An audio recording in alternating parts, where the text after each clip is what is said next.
Misty Copeland was born September 10th, 1982. She is an American ballet dancer. On June 30th, 2015, Copeland became the first African American woman to be promoted to principal dancer in American Ballet Theater's 75-year history.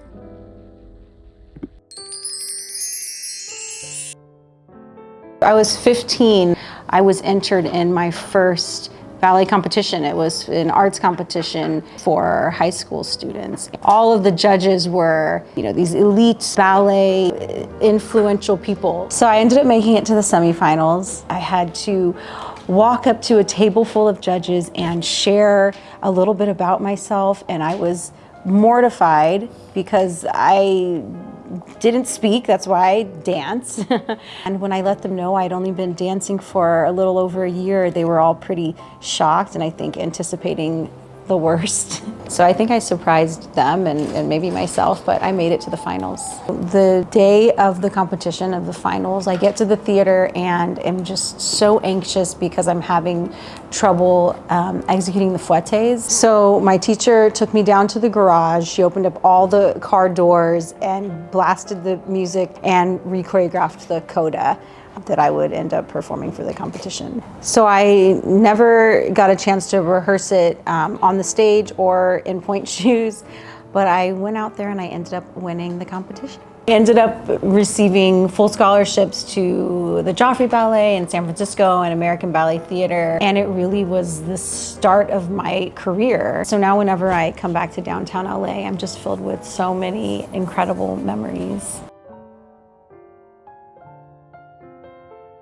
There have been so many Black dancers that have come into professional ballet companies and been the only or been one of maybe two, and it hasn't always been accepted. For the most part, a lot of the Black dancers that have been taken into elite professional companies have lighter skin or are biracial because they can more easily fit in. They can pancake their skin to be a lighter color to fit in with the rest of the corps de ballet. Would it be harder if you had darker skin? Would you be Misty Copeland? Absolutely, it would be harder. I mean, there are so many dancers that have the talent. This is not an issue of not being able to find talented Black and brown dancers.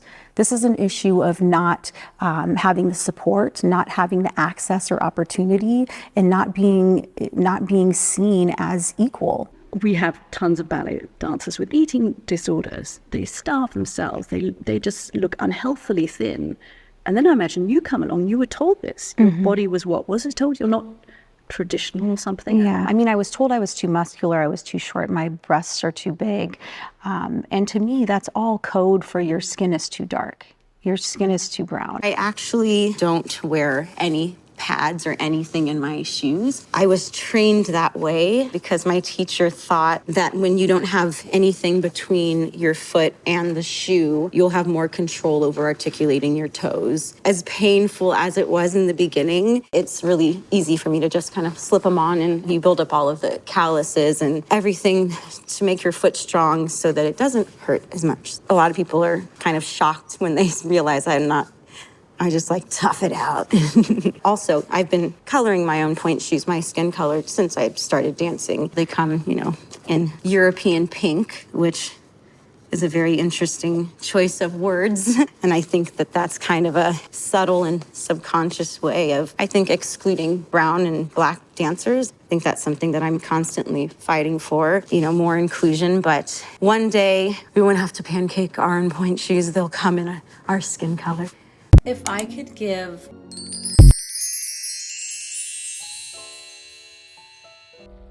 The next story we're getting to is very sad. This is about a ballerina named Heidi. She was born January 11th, 1975. She was an American ballerina from 1981 to her passing away in 1997. She passed away from cardiac arrest, which was believed to be caused by an eating disorder because of the unhealthy weight loss journey she went on trying to be the perfect ballerina. Unfortunately, Heidi passed away on a trip to Disneyland with her family, which was really tragic. And here are some news articles that came out after she passed away at the tender age of only 22 years old.